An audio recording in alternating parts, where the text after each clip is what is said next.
Welcome to SharkFarmer TV. I'm your host, Rob Sharkey. Now, it's come to my attention that a lot of people don't know what a bushel is. It's how we sell our corn, our soybeans, our grains. They're sold in bushels. Well, how did that come about? You got to go clear back to the 13th century. King Edward III, he was both king of England and Ireland. That's right, you little overachiever you. But he had a problem. The farmers from Ireland and the farmers from England, they would not trade grains back and forth because, well, they had different sets of measurements. The wagons over in Ireland were actually smaller, so when they tried to trade wagon for wagon, it didn't make sense. Well, he was trying to make sense of this. He was like, how do we fix this? He's walking along in his garden, and a little bird jumps out of a bush and he pecks his ankle. He's like, stupid bird. And well, the bird does it 3 more times. He's like, you know what? This is a sign. So he had his craftsman come and he said, hey, make a basket the size of that bush. And that's how farmers will sell their grain. So bushel. That's how it came about. Well, it worked for a while. And the farmers were like, you know what? It doesn't fix everything, because a bushel of cabbage is not the same as a bushel of potatoes. You know, there's different weights, even in the same crops. So they went to the king. He had just died, right? King Edward's gone, and his grandson, Richard II, comes along. He's 10 years old, and they're telling him about farm measurements. He doesn't care, right? He's worried about playing Fortnite or whatever, probably the original Fortnite. I don't know what he did as a 10-year-old king back then. So he says, forget about it. I don't want to hear about it. And they're like, okay, we're not going to argue with you. You're a 10-year-old king. You'll cut our heads off, or, you know, you cut other stuff, bad stuff, right? We're just going to leave it alone. This is the way it went until the 1920s. Calvin Coolidge becomes president.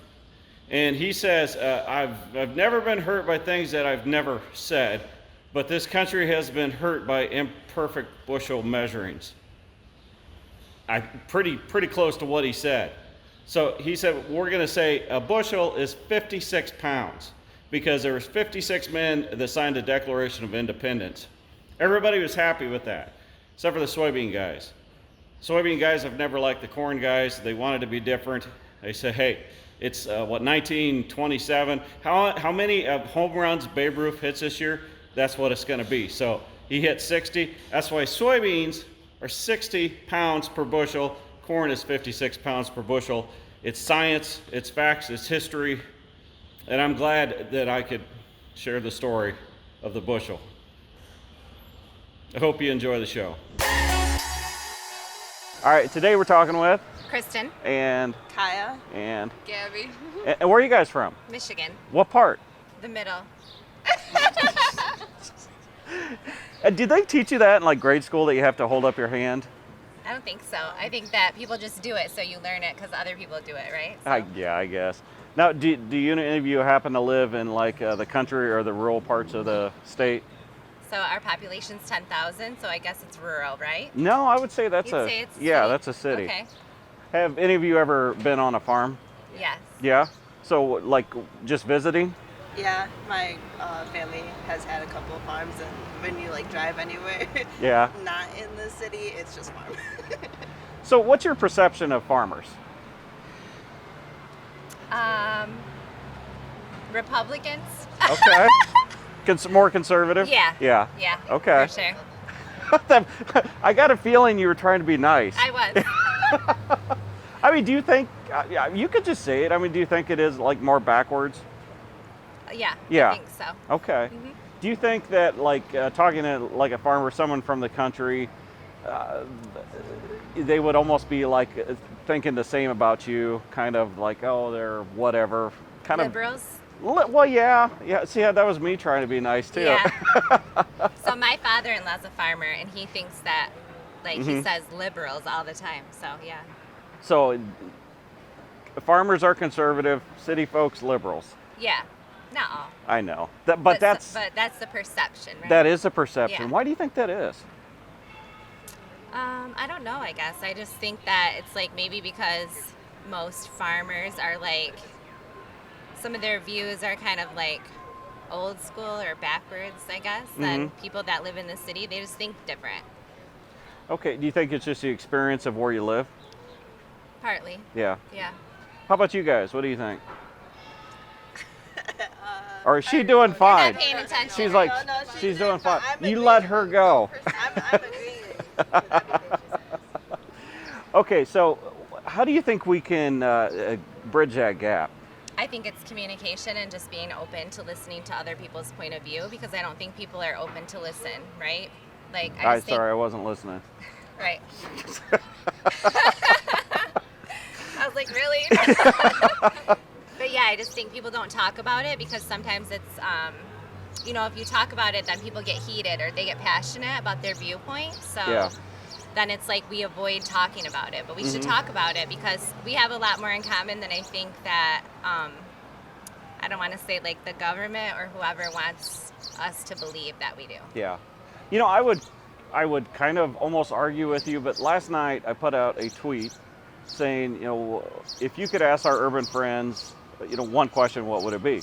And I gotta say, there was plenty of farmers that came with not so nice stuff. So I'm kind of like you. I'm like, how can we communicate? Because yes, that is the perceptions. Countries, strictly conservative, cities, those crazy liberals. I mean, but of course that's not true. Right. So do you think it's just like watching the news, social media? Oh yeah, I think it's social media and the news. Okay. All of it. Nobody likes the news. Right. On either side, nobody likes the news That's anymore. right. It's all fake. Let me switch gears on you a little Okay. bit. Do you think farmers are good for the environment? It depends, I guess. Okay. I mean, I think like farmers who do things the right way, sure. Mm-hmm. But I think that there's also like some agriculture that's not good for the environment either. So Okay. Like when you think of farms, do you think of like the old McDonald's, the family running it, or do you think that it's like corporate farming?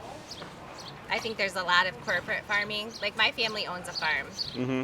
but it's like a cornfield farm. Like it's crops acreage, not Yeah. so much like animals. Mm-hmm. So, but I think a lot of it, I think you have a mix of both. It's just where are you at and what's happening in your area. Yeah, exactly. Yeah. So like you're a good example of it, your family. I mean, because what 97% are family owned, Yep. but a lot of those are put in corporations for tax reasons Yeah. and that. All right. So when you go to the grocery store Yeah. and you're picking out food, I mean, what are you looking for? I'm looking for, is it organic? How's Okay. it raised? Like, what are they fed? Mm-hmm. Kind of what the company is. So, like, take Tyson Foods, for example. Like, I avoid that. Okay. Just because I think that I don't like their practices or what I've heard their practices are. So, like, where do you get those opinions? And I'm asking honestly. Yeah. I mean, like, where do you get those opinions that are influencing what you buy?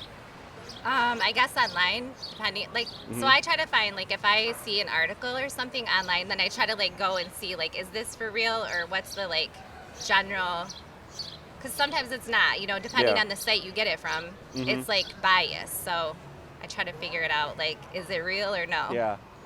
So I'm a farmer, and Okay. I would say, you know, probably I would disagree with some of the things that you were thinking by Yeah. those opinions. So what can I do? What can I do to kind of reach my urban friends and explain to them maybe that thing you're thinking about that one food isn't quite right? I guess it's just like reaching out and saying, you know, like my sister, she has her boyfriend's family is also big into farming, and he Mm-hmm. has a lot of the same. He'll say like that's not really true what you're saying, and Yeah. then explain. So I think, you know, I'm open to listen. Sometimes we do that a little aggressively. Yeah. Like, what are you talking about? Right. How dumb is that? Yes. So Yeah, but just saying like, oh, that's not really true. Like, let me tell you why. You okay, know? and that's not talking down to you? No, I don't think so. Okay. Because I know It's just that's sharing an always a opinion. fear. Yeah. Like if we start, oh, it's organic isn't necessarily what you think it is because this, that, and Yeah. that. I feel like we're almost talking down. But you're saying, no, I Well, like. not to me, but I'm more open to like hear other people's point of view. It's not what I heard about you city folks. Well, it's fantastic. Thank you for Yeah, being so honest you're about welcome. this because we really are trying to learn from each other, right? Yeah, I think Okay. it's great. Thanks for spending some time with us here on SharkFarmer TV. For more stories about people in agriculture, catch my shows on Rural Radio Channel 147 Sirius XM. There's more in-depth discussions on my podcast, and of course, you can check out previous episodes of this show on my YouTube channel. Find out more at sharkfarmer.com.